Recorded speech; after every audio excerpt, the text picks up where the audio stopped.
This is the BiggerPockets podcast, show 656. And I think it's about being proactive and then also letting your ego take a back seat because as you guys know too, everyone in the real estate business is not the most friendly person. So you can get into these conversations where you got to be careful not to have like a pissing contest with someone and realize that the greater good of everyone is just getting the deal closed. What's going on, everyone? This is David Green, your host of the BiggerPockets Real Estate Podcast, here today with my co-host, Rob Abasolo. In today's show, we interview brothers Trevor and Tyler Sarter, who run a business together that does all things real estate. These two brothers focus on helping other people make money through real estate while also earning a living for themselves. Former basketball players that have learned the importance of chemistry, both with each other and with their clients, and most importantly, doing whatever it takes to win, which in this case is getting the deal done. In this episode, we dive pretty deep into the mindset required to succeed, as well as some practical tips that you can use to build your own buyers list, find motivated sellers, and make sure you get to the closing table. Rob, what were some of your favorite parts from today's show? Yeah, I really like a good brother dynamic, and this is just a good, wholesome episode with two brothers, former college basketball players, and they actually talked about the number one thing that they learned from basketball that fuels their, very successful real estate business today. So I thought that was really fun. And I think for them, their big thing is like how to keep the art of the deal alive, right? How to keep any deal alive by any means necessary, what you have to do to get to that closing table and sign those documents and close that deal. So I thought this was a really, really fun episode just to kind of explore the brother dynamic and see how they run their business from day to day. I also like when you see two brothers that actually get along, because oftentimes families don't get along. So when you see siblings that have not only they get along, or it appears so, but they've built a successful business together, they get to work together. I thought that was pretty cool. Yeah. But before we get into the episode, today's quick tip is brought to you by David Green. Nicely done, my man. Today's quick tip is, Thank you. We are heading into the traditionally slow season by seasonality for real estate, which means there are usually less buyers competing with you to get that great deal.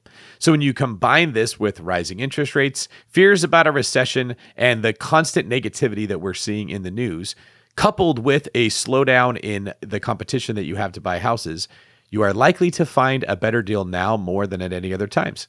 My advice to you would be to target houses that have been on the market longer than their competition and reach out to the real estates to find out how motivated the sellers are and then write very aggressive offers and hope for the best. And that was today's quick tip. All right, we're going to bring in today's guest. If you would be so kind, leave us a comment on YouTube and let us know what you thought about today's show. If there was questions that you wish we would have asked or what you liked, also please go give us a review online on the Apple Podcast app, Spotify, Stitcher, wherever you listen to your podcast. Those really help this podcast get to more people. All right, let's bring in the brothers. Trevor and Tyler Sarter, welcome to the BiggerPockets podcast. How are you two doing today? I'm hanging in there, David. How about yourself? Doing great. I'm hosting the best podcast in the entire world. I couldn't be doing better. And I get to talk to you two fine former basketball players at a college level, men after my own heart. And we get to join that with real estate. So I'm doing good. Thanks for asking. If you don't mind, tell me a little bit about the business that you two work in, as well as your personal portfolios. Get started. For sure. So we're more so a full service real estate investment firm company per se. Definitely heavy in the wholesale arena, do some fix and flips, and then also advise and consult a lot of international buyers. So that's pretty much the gist of it. I'll let my brother weigh in if I left anything out. Yeah, I think that kind of describes what we do. When we started this company, Promised Land Realty, in 2015, it was pretty much solely focused on wholesaling and just being a cash building platform for where we were in our careers at that time. Since then, we've grown to do our own fix and flips. We hold just a couple rentals. We've offloaded a bunch of them while we still had good margins there. But now we also consult with international investors to get their short-term and long-term portfolios built up. All right. So you said you're a full-time real estate firm. Is that kind of like, are you guys doing direct mail campaigns to get deals coming in, or are you more representing other investors finding deals for them?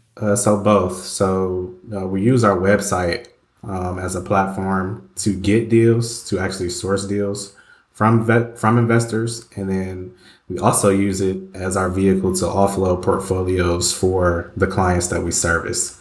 We focus on both sides, acquisitions and sales. So we're more so of a full service real estate investment firm. So give me an example of like the different types of clients that you guys might get and the ways you help these different people. Right. So right now, we've been working on a deal for about a year, and I won't go super in depth here, but it's an international buyer. And the property that he was targeting, unfortunately, had some title issues. So we were able to connect him with an attorney to complete the quiet title process, which took about a year. Also coordinate inspections. There were some issues with the basement on that property, kind of rectify those issues or point them in the right direction of the best help, and then get everything back on track to a year later now, being able to finally close this deal. So that's just a kind of brief example of keeping the deal alive and kind of what we specialize in when working with investors who don't have boots on the ground. Tell us why you worked on this deal for a year. I got to imagine there was some financial incentive, right? Because if it was a $30,000 flip, probably wouldn't work so hard for a year. But I got to imagine there's something here, right? Right. It's kind of what we do. It's kind of what we stick the flag in the ground. We go all the way to the end with every deal that we're involved in, win, lose, or draw. And that's what kind of makes us stand out from other wholesalers or real estate investors. It's kind of like a never say die mantra. And it leads to repeat business. The wholesale fees are good, but real estate is a relationship business. And doing good business, going the extra mile for a client leads to referrals or repeat business from that client. So that's kind of what we kind of built our business around. Okay, so when getting started in real estate, you obviously started in the wholesaling side of things. What was your reason there? Everyone's got a lot of reasons for starting out in wholesale, and obviously that's like the big bread and butter right now of your company too. Was there something that attracted you to that? Is that just did you have a mentor that brought you into it? Because it's always a thing about circumstance, right? So what was the initial draw to that section or that niche of the industry? Well, initially, I started off marketing and managing bank-owned properties quite some time before we started the wholesale business. So in 2007, and my little brother was in high school, we got to be on the good side, if you will, of the economic crash in terms of being signed up directly with the banks to help manage their inventory. So from there, I was able to get listings as an REO agent for pennies on the dollar and make good commissions. But then in hindsight, we thought about those investors that were actually making those purchases and that were able to cash out once the economic crash was over. And it was kind of like, how do we become that guy, right? How do we become the person that's actually capitalizing and that has less liability than, say, an agent? So when we got back together, started this kind of trek to figure out what that looks like as far as starting Promised Land Realty, my brother was able to go up to Baltimore and become an intern with Jay Morrison and Young Minds Can. And he got the textbook and sent it to me. And we learned about this thing, wholesaling, where we already had an idea of how to, have a Rolodex of buyers and sellers. But now with this new weapon, if you will, it kind of changed our mind state and expanded us from just being local in Michigan to possibly having a nationwide business. Okay, so Trevor, you started out, you were already kind of in real estate. Tyler came to the table, is that right? And then you guys sort of came together. Now you have this firm.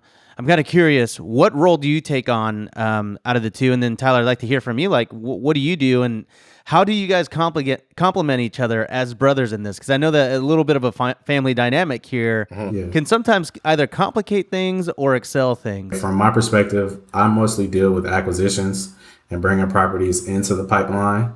So going out there and sourcing deals, connecting with investors, and kind of solving their problem. And then my brother, and I'll let him speak after this, he deals more so with offloading the properties or, working with the buyers. So we're like peanut butter and jelly, so to speak. can't have one without the other. For sure.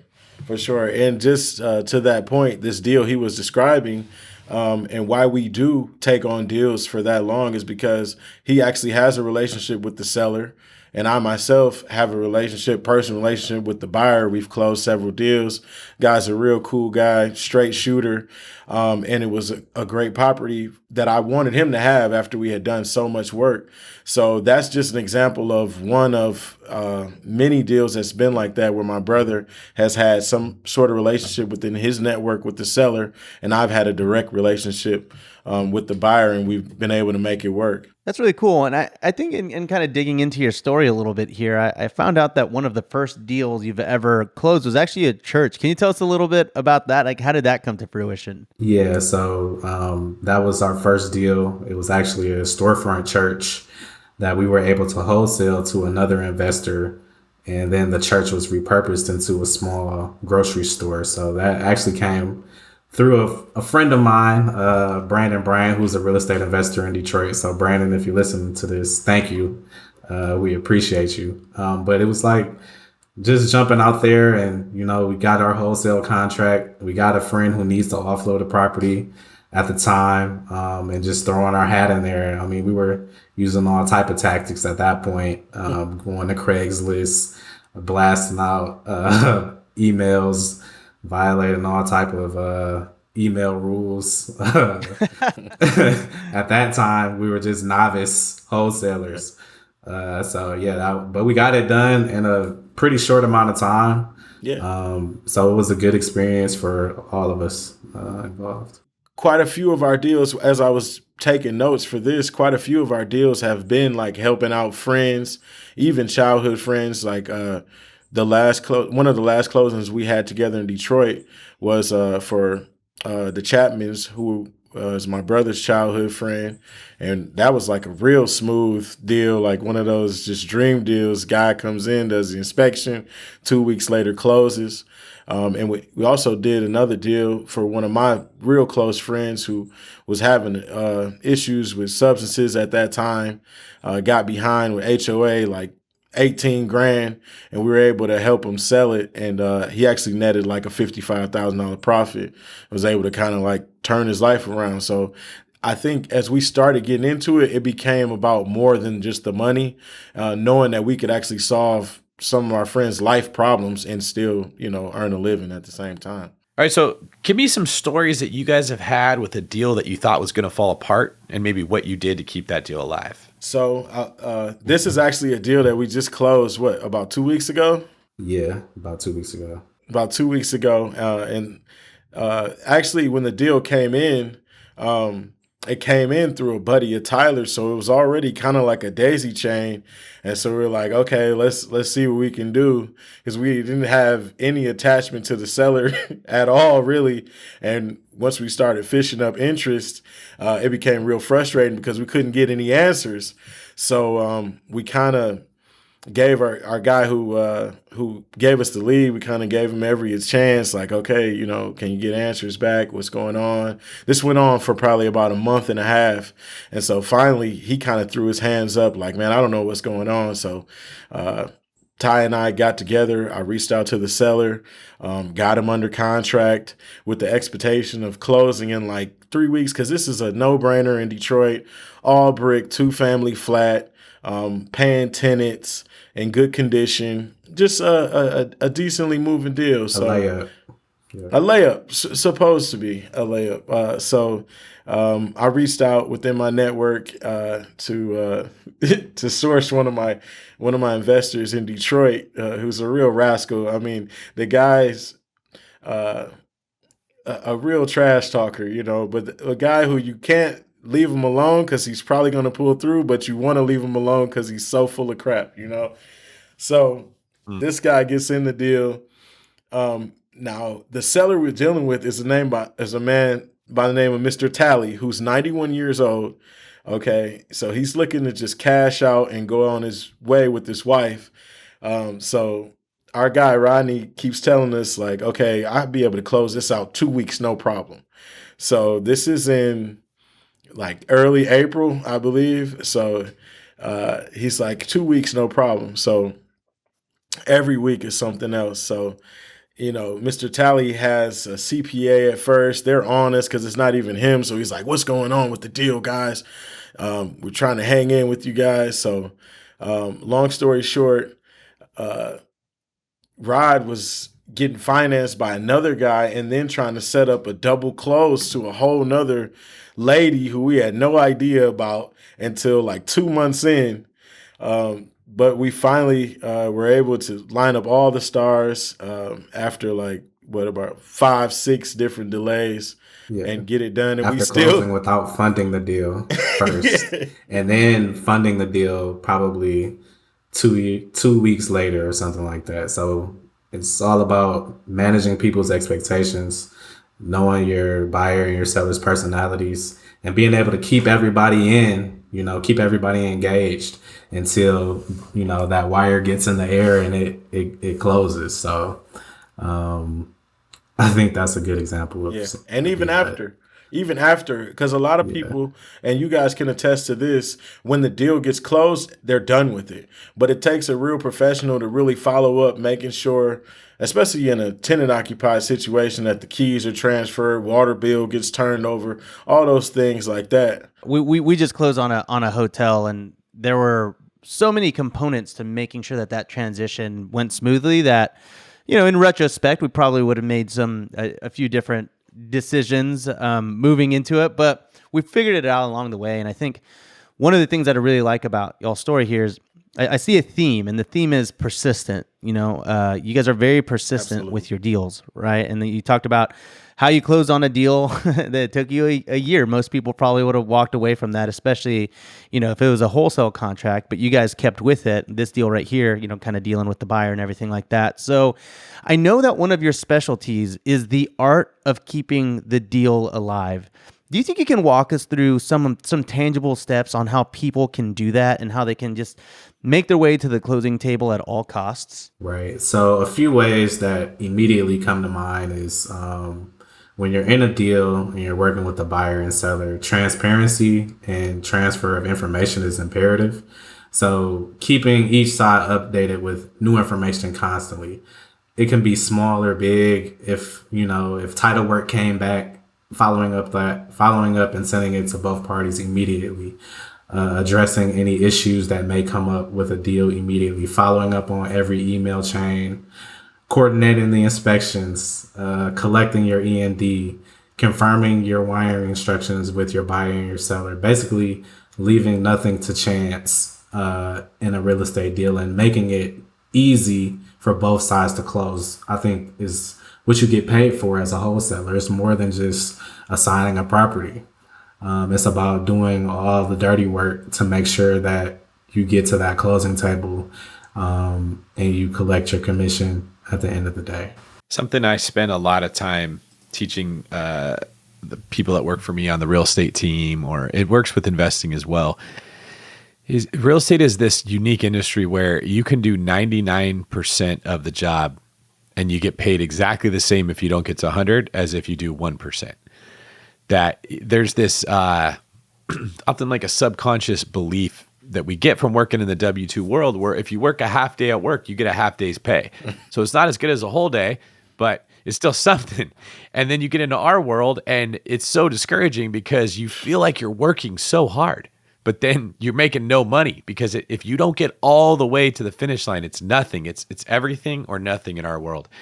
And I'll see that if you don't have that killer instinct that it does not matter, I will do whatever it takes, it has to close, you're not going to last in this industry very long because you're just going to be burning a ton of energy and not getting a result. Do you guys mind sharing a little bit about your experiences with that concept? Yeah, definitely. I was just going to say, to your point, I definitely agree with you, but I have to add something to that keeps me having faith as I've been doing this full time for so long is, on the other side of the coin is no work is done in vain. So yeah, you might have a couple closings where you did everything you could do and you kind of fell short, but something in that last deal that didn't happen prepares you for the next deal. Because you're gonna win or you're gonna learn, basically, is kind of like my ideology with it. But to your point, yes, for sure. As a grown person, knowing that we have to have funds to pay our bills, you have to check every box off to close. Yeah. And I think that's one thing that kind of separates the killers from the wannabes, is that one instinct to where it's like, by any means necessary. Everything that's, physically possible and legal, within legal bounds, you have to be willing to do that if you want a consistent check in this real estate business. Right. It's like you eat what you kill. There's another mantra we have. It's called lions only. And in this business, if you want to be successful, it's lions only. So basically doing whatever it takes. I can go into a very quick example of what I mean by that. There was a commercial deal, actually just helped sell the barbershop that I go to on a weekly basis. So the seller was out of state, in New York seller. We were supposed to close on a Friday, mail away closing. Title company gets the closing documents out late. His originals all have to be signed in blue. So he gets it. He's going to mail it back to me to obviously save time. I'm so on it that I hold the package for delivery because we have a 1 p.m. closing time on Monday. I go, get there, get to the FedEx location, pick up his originals. He has a partner that I have to meet. Drive it 30 minutes to meet his partner, get it notarized at the local UPS store. Then take the documents myself to closing just to make sure that we get it done in time.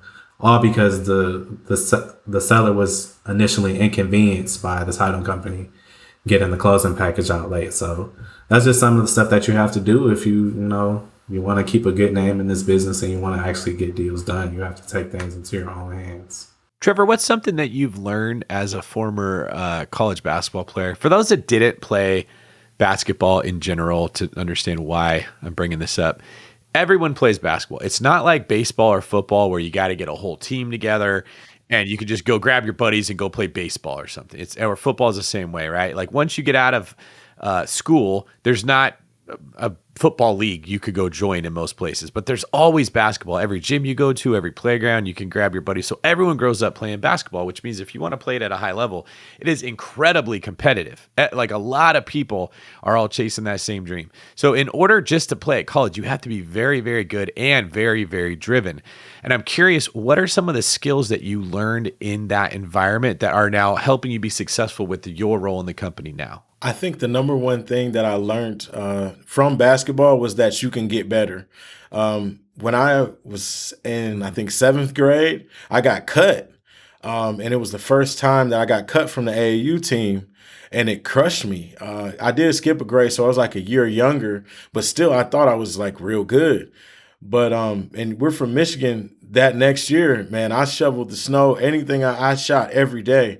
And I was starting it on the next year, but it just showed me like if you put the work in, you can actually get better. Like you don't have to stay at the same level if you don't want to, as long as you're willing to put the work in. And I think that's one thing that I kind of carried into the real estate business with my brother and I, is like a lot of things we didn't know starting off.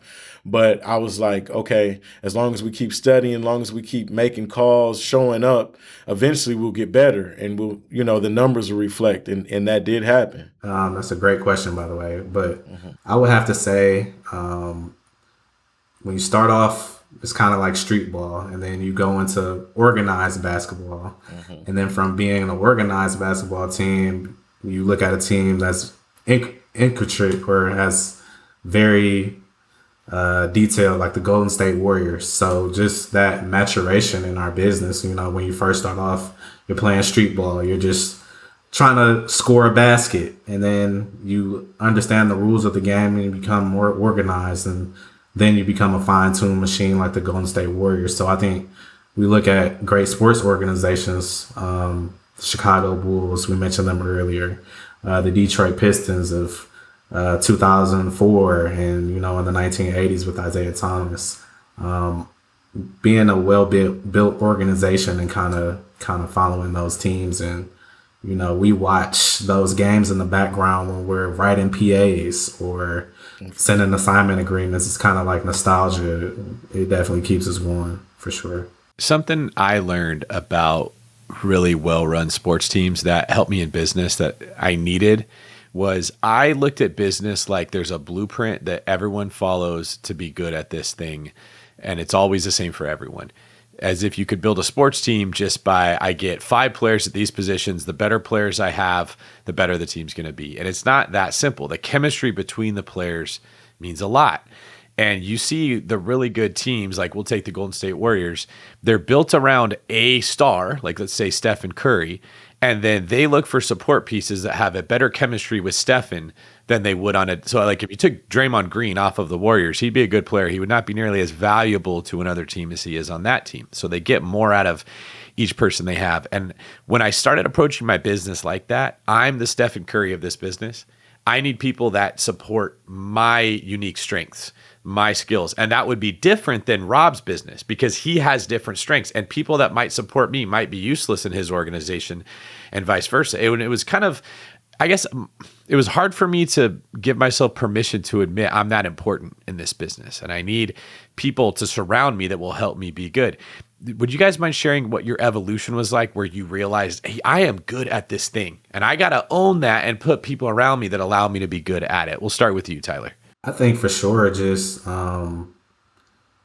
being the expert in my peer group, my circle of influence with regards to real estate, it took me a long time to really step into that, that gift that I have, just my passion for helping people through real estate, my passion for continued knowledge within the industry and different parts of the industry, as we are trying to transition into more commercial and then into development. I definitely think that's the natural progression, and just stepping into that and just acknowledging your talents and accepting your gifts and using them, because if you don't use them, you'll squander what you're really supposed to be doing and it'll be taken away from you. So that's what did it for me. Yeah, I think it's especially starting off, it's a matter of like fit and feel, especially when you're trying to form different teams. You got to, and it's part of overcoming ego and just looking at the facts from where you are gifted at. Because I know, and this has just been from facts, from proof of concept, if I get the right people around me, I'm good at developing other leaders. And so that's kind of what I look to now, is if someone has potential, as long as they want to work and as long as they want to learn, I can put them in a position to help me more by becoming the best them. But that doesn't happen if the environment's not safe for me to do what I do. So I definitely hear what you're saying on that, Dave. It's so key to have the right energy too, because you might have, look at the Brooklyn Nets. I mean, you might have super killers on your team, but you can't win because everybody doesn't see it the same way. So I think that's the difference between a good squad full of guys and a championship ball club, is that chemistry, that communication, that sort of thing to make being on the same page. Being on the same page. Understanding our system and what works for us, like you were saying, David, because the Princeton offense is not the same as the triangle offense. So understanding what our system is and bringing in the players, who fit in our offense and, can make things work with us. Yeah, I had a cop I worked with, and we were actually learning building search stuff, which is incredibly difficult. Like, I won't go too deep into it, but it feels exactly like when you're playing a sport like basketball. Depending on if this person goes this way, you got to go this way. You're quickly adapting all the time. There's new stuff getting thrown at you. It's very challenging. And they were talking to us about teamwork, and he said, look, let's say you take a team of NFL all-stars. You take the best players from the entire league, you put them on the same team, and the next day they got to go play the New England Patriots. Which team's going to win? The New England. It's pretty obvious, right? The Patriots are going to crush them, right? Yeah. And it just was an example of, it's easy to not factor in chemistry when you're looking at building the team. Like, do I work well with this person? Do we communicate well? Do they have a complementary skill set? You don't want a team full of 5 point guards. And I think a lot of people looking at the industry from the outside, it's very easy to just think, oh, I just need to find people, like build my team, find a person that's good at whatever they do. But no, you got to find a person that works with you because you're building it around you. And that was a big step for me as I built things. Rob, did you have a similar sort of epiphany, or are you still trying to figure that out? Yeah, I'm kind of in the throes of it. I'm trying to keep up with all the basketball lingo here. Like, admittedly, I'm not very good at basketball, and that will be revealed very quickly in this podcast episode. But I will say I did watch The Last Dance, and so I understand the triangle offense thing. I'm pretty sure I can keep up with that. But yeah, I think, and I took that personally. But yeah, I think ultimately for me, it does come down to team chemistry, right? Because everybody really complements each other. I heard a very important phrase that a mentor told me one time, and he said, "If we are the same, then one of us is unnecessary," right? And so that is something that has really resonated with me ever since, because me and my business partner, he's kind of like the COO of my real estate business, and we're both very visionary and very kind of big picture thinking. And so what I kind of came to realize was we both really can't be working side by side on the same project, because we both do the exact same thing and we both think the exact same way and we execute the exact same way. And so there's a lot of times where we were working on a project and stuff was falling through the cracks, because it's like, oh, I thought you were doing that. And it's like, no, I thought you were doing that. And it's like, well, I usually do the big picture stuff. And he's like, me too. So we kind of learned that in order for us to function as a team, we sort of had to lead our own projects. And there's a lot more collaboration that comes from that, because there's not the pressure of having to double fill the same role, right? And so I think for us, that's something that we kind of learned, not necessarily the hard way. I think we're happy to have gotten there, but I think we've seen a lot more progress in our own systems and our own practices as we've kind of taken on different projects and can kind of come together for bigger strategic meetings, but execute on our own different projects, if that makes sense. Absolutely. Yeah, so I kind of wanted to keep jamming a little bit here on the keeping the deal alive, because I know you talked about the persistence, we've talked about team chemistry here, and I know one other kind of aspect of this was being solution oriented. I know you kind of spoke to this a little bit with one of the deals of kind of having to make sure the information was all being transferred and everything like that. But can you give us a little bit more on in the world of being solution oriented and why that this is so important to keeping a deal alive? Yeah, I think just in a real estate transaction, nothing is ever going to go as planned. I think you two can attest to that. The unexpected circumstances that arise, and it's a mentality. It's a mindset, being solution oriented and just having that approach. No one going in, okay, it says 30 days, this deal is going to close in 30 days, but we hope, we're going to do everything within our power to make it close. We're going to control all the variables that we can control personally to make it close. But being able to accept that when variables outside of our control arise, that we're going to be solution oriented. If the title's not clear, okay, we're going to order a FOIA. We're going to wait for the FOIA to come in. If the FOIA doesn't cure the title, then we're going to pursue a quiet title suit. If it takes a year, it takes a year. But we're going to get the deal done no matter what. It's kind of my approach. And I think you have to have that to be a successful real estate investor. And I think it's about being proactive and then also letting your ego take a back seat. Because as you guys know, too, everyone in the real estate business is not the most friendly person. So you can get into these conversations where you got to be careful not to have like a pissing contest with someone and realize that the greater good of everyone is just getting the deal closed. There's been times, people talk to you crazy on the phone and you could look at what you got going and be like, hey, I don't need this. I don't have to sit here and listen to this. And in some cases you don't, right? As long as you're not being disrespected.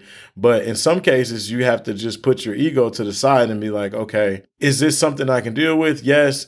What's going to go ahead and get the deal done will be me doing X, Y, Z. Instead of, beating your chest up against a buyer or a seller, just go ahead and get it done. How many inspections am I going to coordinate on a specific deal to get it done? As many as it takes. Am I going to wake up and go at 6 a.m. and go get photos of this property? Yes, I am. because that's just the intangibles to make, a buyer or a seller more comfortable to get the deal done. So yes, I was wanting to ask because I'm kind of curious. Do you feel like you stepping in and making that solution yourself, like if that means you have to personally show up at 6 a.m. to take those photos, or if you have to actually get your hands dirty, do you consider that a solution? Like, are you willing to do that, or is a solution for you more so in the camp of who can I empower to go and do that for me? Like, how involved are you getting in some of those day-to-day, quote unquote solutions? So from my perspective, very involved on the day to day.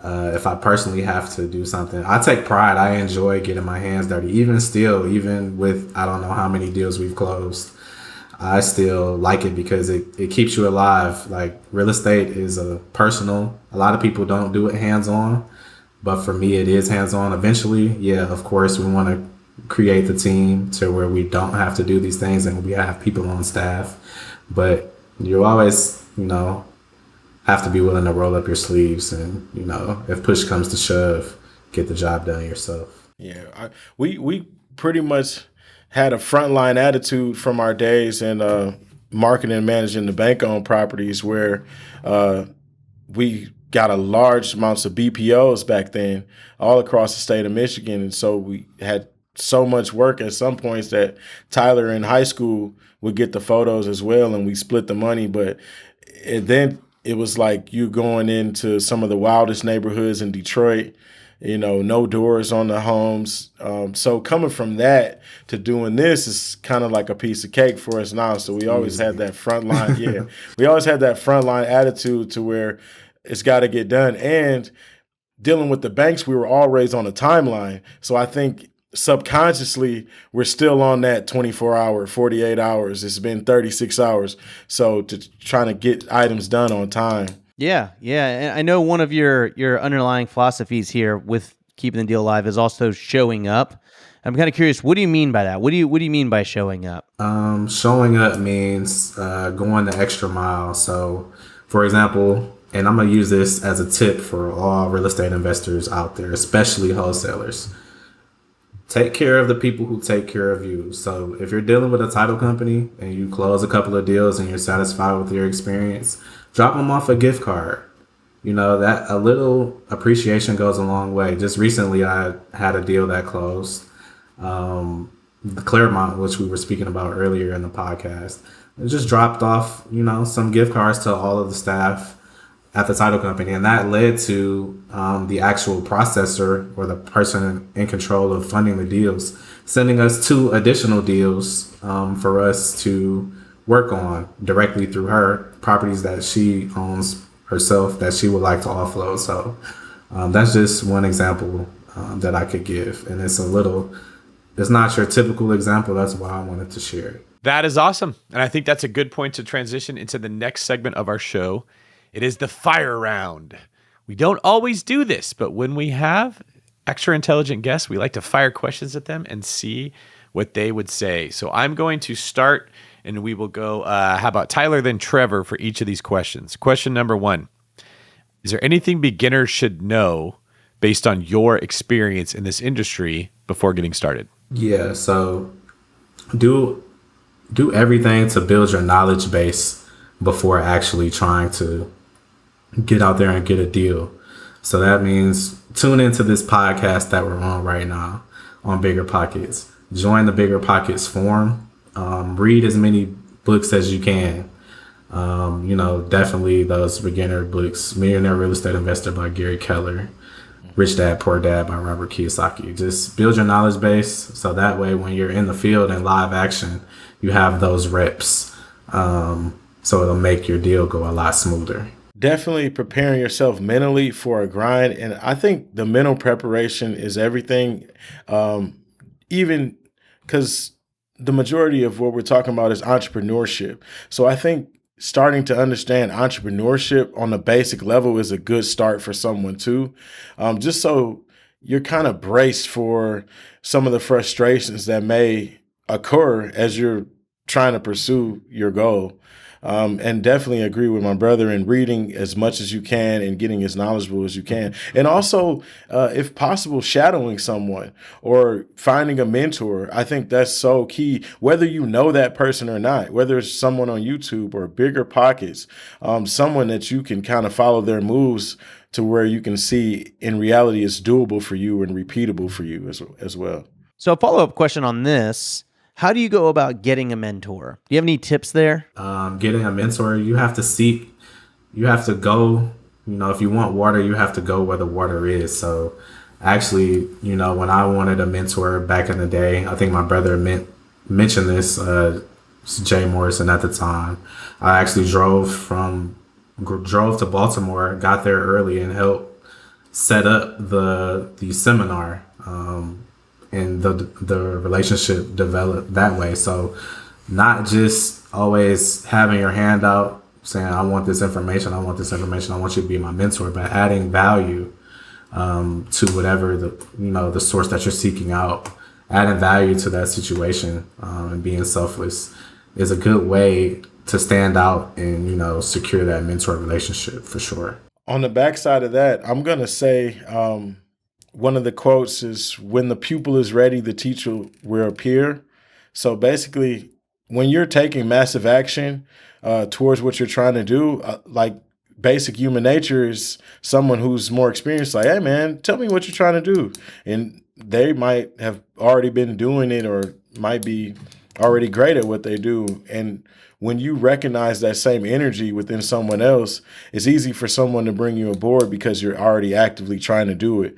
Whereas a lot of people are just sitting out with their hand out saying like, oh, why doesn't anyone help me? Because they don't see what you're doing. I think you can attract mentorship when you're kind of engaged in process, making mistakes or whatever, and you kind of stumble upon that right person to help you and guide you in the right way. All right. So any tips from each of you, we'll start with you, Tyler, on how to go about finding the mentor. I love that piece of advice. When the pupil is ready, the teacher will appear. And none of us ever want to hear that. We're like, why can't I just find someone that's going to make this easy for me? But right. We've all been there with that person that wasn't ready to learn. And it was a disaster for both people. So what advice do you two have about finding a mentor? For me is,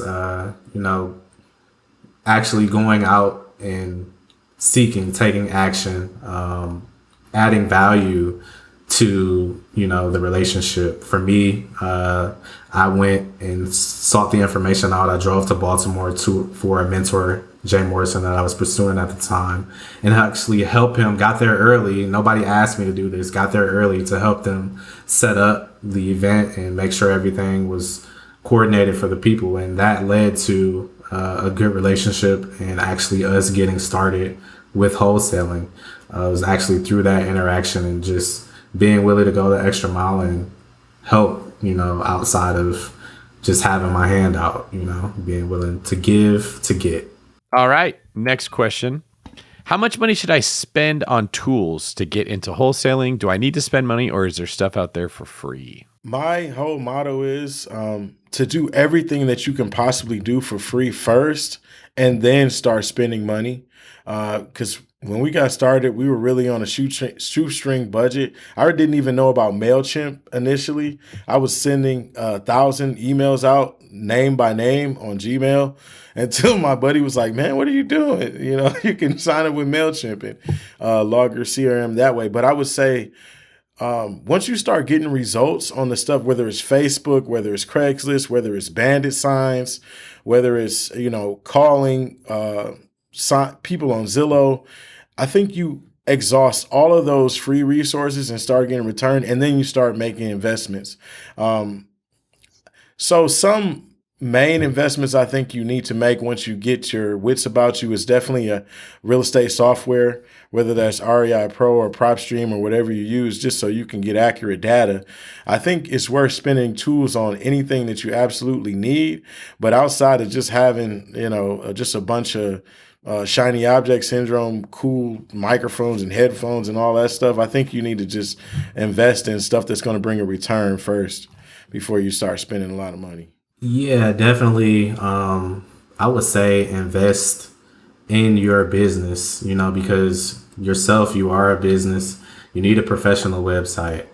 You definitely need it still holds true and true. A lot of people don't have business cards, but I can't tell you the amount of times a day that I wish that I had business cards on me. So definitely keep just investing in the simple things to set up yourself as a legitimate business as a wholesaler or a real estate investor, not just a wholesaler. Just making yourself appeal to your audience or to your target market, the way that you want to present yourself in a professional manner. So invest in yourself is what I would say. That's the best investment you can make. That's awesome. Yeah. I mean, that's very similar, I think. I mean, Trevor said invest in something that's going to make you money. Investing in yourself in education, you really can't beat that. Yeah, for sure. How crucial is it being overly communicative? Can't I just coast once I'm looking up deals? Not if you want to get paid. but yeah, I'll take that one. I think over communication, and this is something that I learned. I also have a background of working in corporate America. It's better to over communicate and not leave things to chance. I think over communicating gives everyone in the deal confidence that things are progressing. Even the smallest update, makes a big difference in just keeping everybody engaged, because that's a key component to keeping the deal alive is everybody has to be engaged. And the only way to do that is to over communicate with all parties involved. So it's definitely a pillar of success, I would say. I think so as well. I've witnessed it as my career has matured, and a lot of the rock star agents that I do deals with in St. Louis and other places, and even Tyler, I learned a lot from him and over communicating, just to be honest, because I was kind of a coaster because I was closing something like that. I was like, oh, it's good. I'll check back in with the title company, and then you check back in, and they're like, hey, we don't got you guys on the schedule. You're like, hold on, what do you mean? So, yeah, it's definitely key because it keeps everyone in the game and everyone on the same page. Going back to what we're saying on chemistry, everybody's got the same point of view. Whereas if you're communicating with some people and not others, other people are like, oh man, I thought this deal was dead. Like, no, we're closing next Friday. So it definitely helps to just keep everybody in the same train of thought.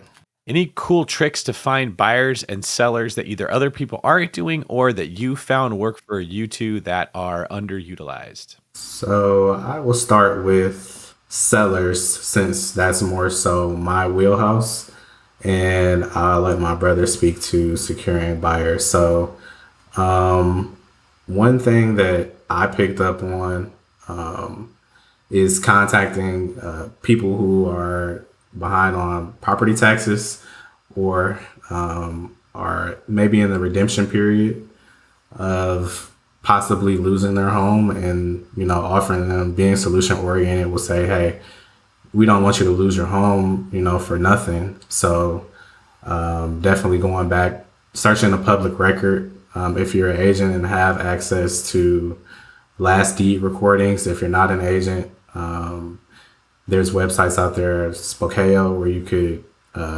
find out who the property owners and have their contact information and just reaching out. The obstacle is the way. So those are two strategies, especially for inner city markets such as your Detroits, your Baltimores, your Memphis, Tennessees, where there's a lot of possible tax delinquent homeowners. In those situations, definitely that's one way I would recommend. As far as buyers, I would say the number one for me is like landlords. So these are for rent signs, like signs that you might see every day. You can call and ask if they're interested in purchasing more properties. 9 times out of 10, they probably are in the market to purchase something. One of the best ways I learned, especially before COVID and coming back now, is the real estate meetups, joining real estate clubs and getting there face-to-face with buyers, people that are actively searching for properties in your area. Real estate agents, that might be one of the best ways to find buyers for sure, because they've kind of automatically got buyers through access to the MLS and their network. And then once you build up your website, online lead capture is is very good. And I will say for people just starting off, kind of a tricky way is also ghost bandit signs. So just kind of describing a house like a 3-bed, 1-bath fixer-upper with a phone number and kind of trying to build your database that way, and can't leave out Facebook Marketplace also is one of the main tools that we use starting up to build our buyers list directly with emails and kind of getting a feel for who's looking for what in what regions. All right, this brings us to the last segment of our show, the world famous Famous Four. In this segment of the show, we will fire questions at you, and we will let each of you take turns answering the same questions we ask every guest every show. Tyler, we'll start with you. What is your favorite real estate book? Millionaire Real Estate Investor by Gary Keller. For sure, it's what I started on. The Blue Book, the infamous. I'm going to say the same thing. Millionaire Real Estate Investor, just because it was the most comprehensive book I found that kind of laid it out from start to finish. Before a lot of other books came out, but that was kind of my Bible for so long and how we got started. Okay, awesome. Great books. Question number 2, favorite business book. So my personal favorite business book is Millionaire Fastlane by MJ DeMarco. It really kind of revolutionized the way I looked at our business. And it took us up a level from the things I learned from Richest Man in Babylon, if you will, just about finances and what was possible. It kind of really expanded my mindset in terms of what could be possible when you pair real estate with the internet and the other pathways that come from that. So I'm going to say Millionaire Fastlane for sure. For me, this book is not directly related to business, but it applies to business in so many facets. I'm going to go with Mastery by Robert Greene. I just feel like that book has a lot of examples of how, business leaders in culture and art and have mastered what they were pursuing. You look at Leonardo da Vinci to Freddie Roach and boxing, and just what all went into them pursuing their craft and, mastering themselves and what they're trying to get after. So that's one for me. Awesome. And then when you guys aren't out there running your own real estate empire as two brothers, what are your hobbies? So I can start here. I'm actually taking up a new hobby, which is boxing. Not professionally or anything like that, but when you're dealing with all these buyers and sellers, you just need a release. Sometimes you just need to hit that heavy bag. So that's definitely, you can catch me in a boxing gym if I'm not in front of my laptop writing a PA or sending an assignment agreement or researching a property. Yeah, so I started off boxing too, but chess and boating now. My girlfriend and I, she's really introduced me to this whole world of boating. So I'm really enjoying that, especially this season. We've been on the boat a couple of times this summer, so I'm really liking that. And then chess, I've loved that since I was in high school. Actually, in Nashville, had a program to teach community youth how to play, and we had a tournament. So I really like those things. All right. Tyler, in your opinion, what sets apart successful investors from those who give up, fail, or never get started?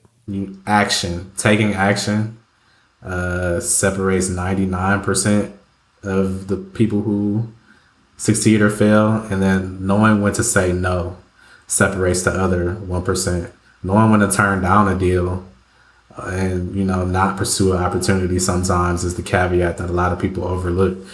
I think the worst thing you can do is buy a bad deal or do a bad deal. So having that discernment is what separates the 1% from the 99. I'm gonna say the will to keep going despite failure and frustration. And I'm also gonna say being focused on one thing. I think a lot of people get started, they start on one thing for a while and then they split off in all these directions. And it's like diverted effort. It's not as impactful when you're chasing a million different rabbits. I think that discipline of just staying focused on one thing is what separates successful people from those who aren't in this business for sure. Okay, awesome. Well, lastly, can y'all tell us a little bit about where people can find you on the internet? For sure.